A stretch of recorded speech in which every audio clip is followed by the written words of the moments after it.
honest understanding. However, before Lenin, there was a guy named Henry Charles Carey. And shout out to Noah. Noah pointed out to me Time magazine attacked Henry Charles Carey. Henry Charles Carey was the economic advisor to Abraham Lincoln. And Time magazine ranted and raved against him and blamed Trump's tariffs on him.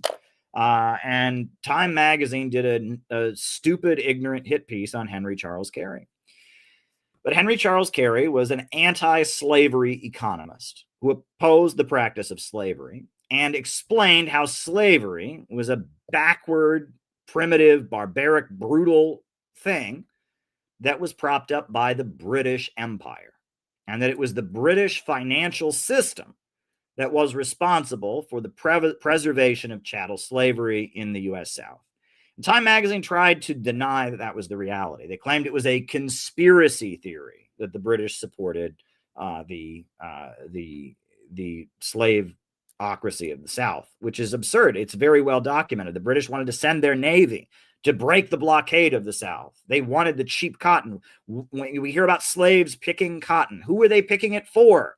They were picking it to put it on ships and send it to London and Yorkshire, so that the British textile industry, with which British imperialism was dominating the world, could have cheap cotton. The British Empire and the slaveocracy of the South were economically tied in with each other, and Wall Street was a stronghold of pro-slavery sentiments. Most of the North was anti-slavery, but Wall Street, New York, was pro-slavery. Why? Because Wall Street, right? Why was it called Wall Street? There was a giant wall and there was a giant slave market there at one point. But after slavery was abolished in the state of New York, slavery continued to be a huge source of economic strength for the finance houses of Wall Street. The finance houses of Wall Street insured those slave ships that were going to Britain, and they invested in the London Stock Exchange. And the insurance cartels and the financiers of Wall Street were heavily involved with this system. And Wall Street and London were very much key in propping up the slave system of the South. You would not have had slavery maintained in the South if it hadn't been for the economic support that was provided to slavery by the British Empire. And Henry Charles Carey knew this. And Henry Charles Carey wrote a very important pamphlet called A Harmony of Interests, where he called out the English system. That's what he called it. He called it the English system. And he talked about an economic system where the wealth of the world flows into one mighty city, where he talked about how in India they were underworking the Hindu and reducing the rest of the world down to his level. They talked about depopulation,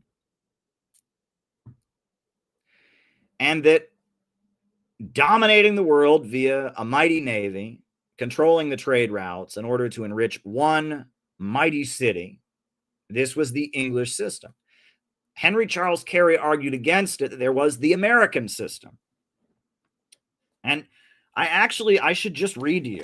I quote in the book that I wrote about the danger of an American years of lead.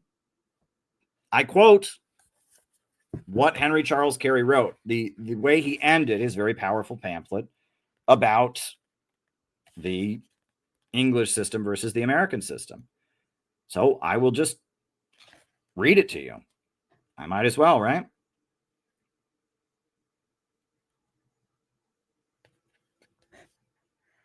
He wrote, "Two systems are before the world. One looks to exporting men to occupy desert tracts, the sovereignty of which is obtained by the aid of diplomacy or war.